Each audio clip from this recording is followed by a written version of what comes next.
What up, Winbush here. And today I'm going to walk you through ComfyUI on how you can build your own workflow completely from scratch. Now, this is going to be for beginners. So I'm going to start you out by showing you how you can first implement each node and then how each node connects to each other. And by the end of the video, you're going to be able to create something that looks exactly like this. Now, what this is in particular, this is a text to image generator. So you'll be able to type in your prompt and then you'll be able to generate an image on the other end. And the nice thing about this particular workflow that I developed is able to be run on a lot of computers. So you're only going to need about 4 gigabytes of VRAM on your system because of the diffusion model that I'm using. So a lot of people out there, even if you have a low-end system, you should be able to run this with no problem. And before we get started, if this is your first time using ComfyUI, you might want to watch my previous video where I go through the installation step by step. It's about 20 minutes, but that should get you up to speed for what we're about to do right now. So if we're looking at my desktop, this is a fresh ComfyUI interface right here. And as you can see right here, I have a JSON file in which I created for you that we're going to drag and drop in here first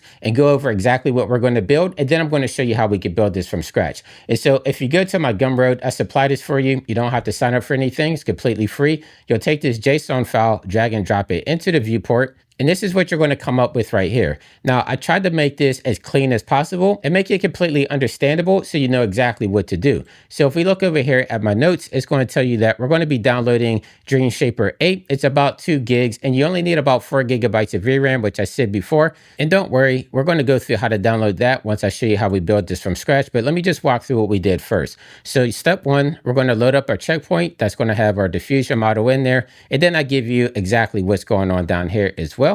And then step 2, this is where we write our prompt. So you're going to have a positive prompt and then you're going to have a negative prompt. In the JSON file I created, it's going to have the prompts already in here if you just want to click run to see exactly what it does. But I also give you a description of what exactly is happening up here as well.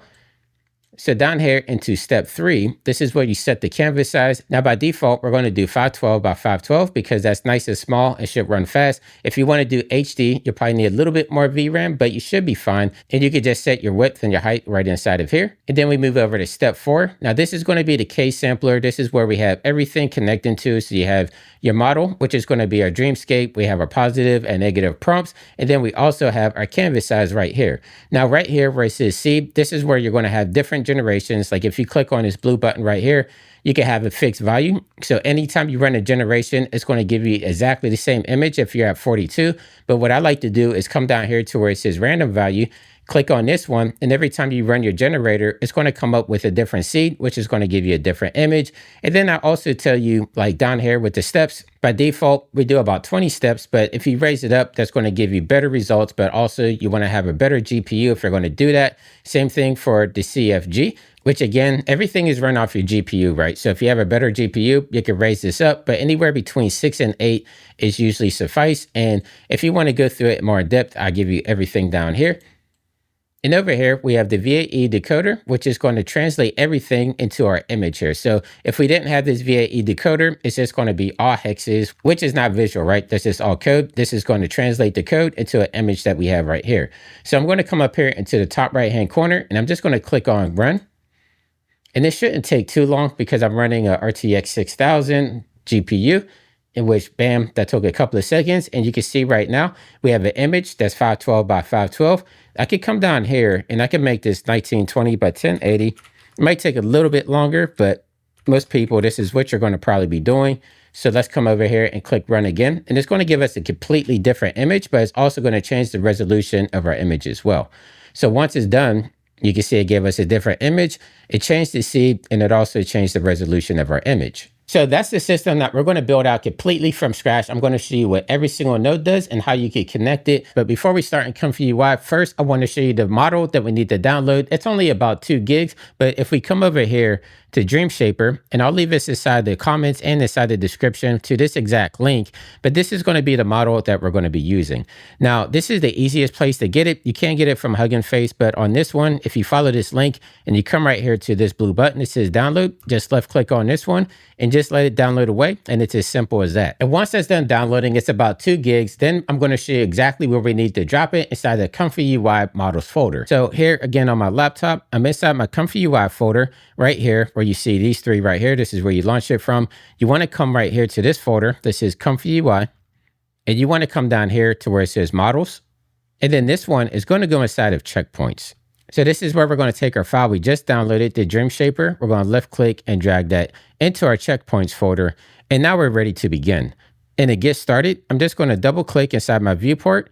And from here, I'm going to type in load checkpoint because that's what we just downloaded. So once you type in load, it should be the second thing that you see right here. This one that says load checkpoint. I'm going to left click on this one. And then it's going to be in like this gray box that's hovering around. All you have to do is left click again, and that's going to put it into place. Now from here, where it says CKPT_name, if you left click on this, you're not going to see anything.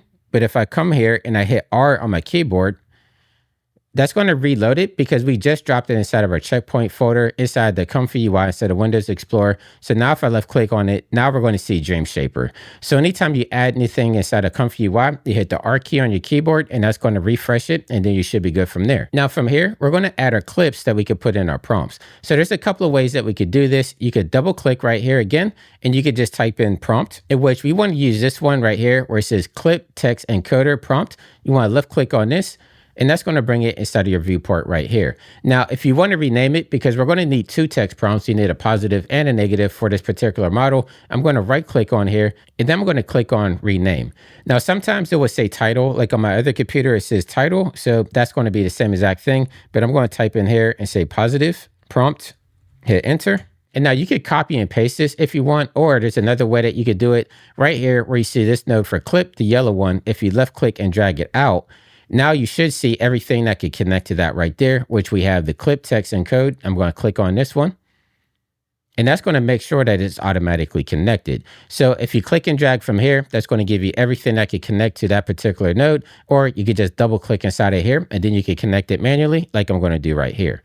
So let me rename this one right here. I'm going to right click, click on rename, and I'm going to name this one negative. And then from here, let's add in our empty latent image so that we could do the resolution. So I'm going to come right here and I'm just going to double click inside my viewport and I'm just going to type in empty latent image. And this is going to be how we do our resolution for our image. So by default, it's going to be 512 by 512, but you can connect this any way that you want for whatever your end result's going to be. So I'm just going to left click until that hand comes up, and I'm just going to drag this over a little bit to give us a little bit more room. And from here, we're going to put in our K sampler, which is going to be the entire heart of our workflow. So I'm going to go back to my checkpoint right here where it says model. I'm going to left click and drag it over here. And then at the top, mine says K sampler, yours might not, but if you don't, just type in K sampler and you want this one right here. This is uses the provided model, positive and negative conditions to denoise the latent image. Left click on this one.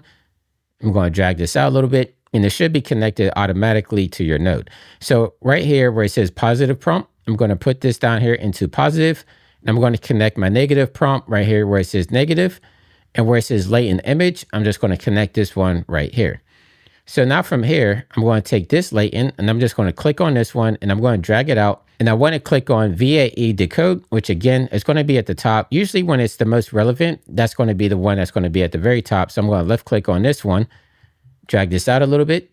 And now you can see that this is automatically connected, or if you just did the double click way, you could connect it manually, but you want to connect your checkpoint VAE to the VAE decode, which is right here, which you can see is starting to get a little bit messy. I try to be as clean as possible, but sometimes that's not possible, especially when you get into more advanced nodes. But the last node we want to add now is going to be where we save our image. So I'm going to take my image, left click and drag out. And it's going to give us two options. Like you could preview your image and then save from there. I usually just hit save image because it's going to save it to your computer anyway. So once you click on that, that's going to be about it. So now we have a complete workflow built completely from scratch. So as you saw at the top of my video where I have the positive text prompt and the negative text prompt, you just type those right in, hit run, and you're going to get the results that you're looking for as your text to prompt image. So congratulations, you just built your first text to image workflow inside of ComfyUI. I know it was pretty simple, but I wanted this to be for complete beginners so that beginners can understand how these things connect with each other and so that you could go out there and start building your own workflows. And once again, my name is Winbush. If you're new, subscribe to the channel. And until next time, stay fresh, keep creating, and I'll catch you in the next video. I'll see you soon. Take care.